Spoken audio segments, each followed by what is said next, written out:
আসসালামু আলাইকুম বন্ধুরা, আশা করি ভালো আছো। তোমরা আমার প্রথম ভিডিওতে ভালো রেসপন্স দিয়েছো, কিন্তু দ্বিতীয় ভিডিওতে তেমন কোনো রেসপন্স দাওনি। কোনো সমস্যা নেই। আজকের ভিডিওতে আমি 3টা ঘটনা বলবো, তো বেশি ঘটনা বলে ঘটনায় চলে যাই। প্রথম ঘটনাটি আমার বাড়ির পাশের এক ছেলে মুস্তাকিন বলেছে। মুস্তাকিন একদিন রাত আনুমানিক 12টার দিকে বাসায় যাচ্ছিল। তার চাচার বাড়িতে কেউ ছিল না। চাচার বাড়ি পুরো ফাঁকা।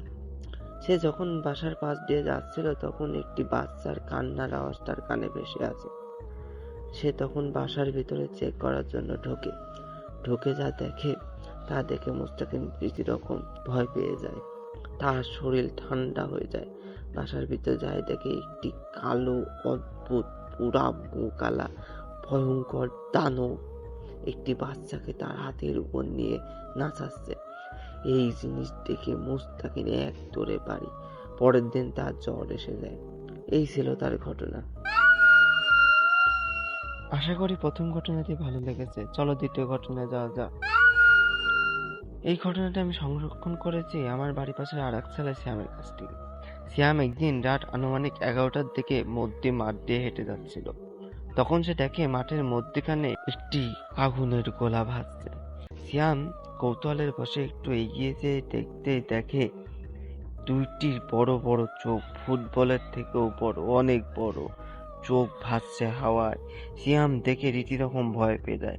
সে আর কিছু না ভেবে পিছুর দিকে ঘুরে এক দৌড় লাগায়। বাড়ি এসে সে অজ্ঞান হয়ে যায়। পরের দিন তার জ্ঞান ফিরলে দেখে হুজুর মুজুর তার মা বাবা অনেকেই তার পাশে রয়েছে। হুজুর ঝাড়িয়ে দেয়। এই ছিল সিয়ামের ঘটনা।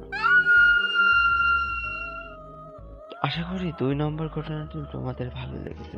এইবার চলে যাবো আমরা 3 নম্বর ঘটনায়। 3 নম্বর ঘটনাটি বলেছেন আমার বাড়ির পাশে আর এক ছেলে নাবিদ। নাবিদ বলেছে তার মায়ের সাথে ঘটে যাওয়া একটি ঘটনা।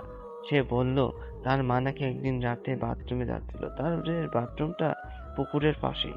তার মা যখন বাথরুমে প্রবেশ করবে তখন দেখে পুকুরের ভেতরে অনেকগুলো পুতুল নাচছে। তার মা রীতিরকম ভয় পেয়ে যায়। পুতুলগুলো নাচতে নাচতে হাওয়ায় উড়ে যাচ্ছে। আস্তে আস্তে আকাশের দিকে উঠতে উঠতে পুতুলগুলো হাওয়ায় মিলিয়ে যায়।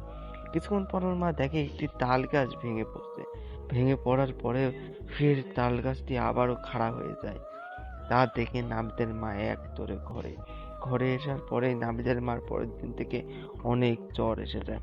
পরে হুজুর থেকে তাকে ঝাড়িয়ে নেওয়া হয়। এরপর থেকে আর কোনো সমস্যা হয়নি। এই ছিল নাবিদের ঘটনা। আশা করি তোমাদের ভালো লেগেছে এই 3টি ঘটনা। যদি ভালো লেগে থাকে ঘটনাগুলো, তাহলে তোমার প্রিয় বন্ধুর কাছে ঘটনাগুলো পাঠিয়ে দাও এবং সাবস্ক্রাইব করো আমার এই অদ্ভুত চ্যানেলটি।